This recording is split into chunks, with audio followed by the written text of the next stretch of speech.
नमस्कार मित्रांनो. ढोबळमानाने कावीळचे दोन प्रकार आढळतात. ज्यामध्ये एक सामान्यपणे आढळणारा जो कावीळ असतो, ज्यामध्ये आंबट, खारट, तेलकट किंवा व्यसनांच्या दुष्परिणामाच्या प्रभावी लिव्हरवर सूज येते आणि त्याचा इम्पॅक्ट बिलरुबिन लेवल वाढण्यात होतो आणि सर्वांग पिवळं दिसायला लागतं. लघवीचा कलर पिवळा असतो. अशक्तपणा यायला लागतो.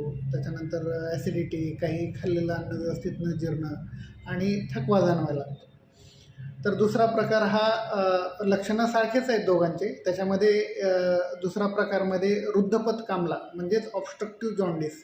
यामध्ये पित्त वाहून नेणाऱ्या जे नलिका असतात त्यामध्ये पित्ताशयाच्या खड्यामुळे किंवा एखाद्या कॅन्सरस ग्रोथमुळे किंवा तिथली नळी थोडं बारीक झाल्यामुळे, ज्याला आपण स्ट्रिक्चर म्हणतो, तर अशा वेगवेगळ्या कारणांमध्ये डायबेटिकचा परिणाम, डायबेटिसचा दूरगामी परिणामसुद्धा त्या पित्ताशयाच्या नळीवर होऊ शकतो.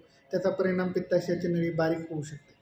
तर ह्या दुसऱ्या प्रकाराला आपण ऑब्स्ट्रक्टिव्ह जॉन्डिस किंवा रुद्धपत कामला किंवा कावीळ असं म्हणतो. तर ह्या दुसऱ्या प्रकारामध्ये एक डिफरन्स असा असतो की लघवी पिवळी असते, पण मळाचा जो कलर असतो तो तिळाच्या पेंडीसारखा किंवा फिक्कट पांढरा ग्रे कलरचा असा कलर असतो. बाकी लक्षणं दोघांमध्ये सारखेच असतात. दीर्घकाळ कावीळ राहिल्यानंतर लिव्हरची बऱ्यापैकी रिव्हर्सिबल हानी होऊ शकते.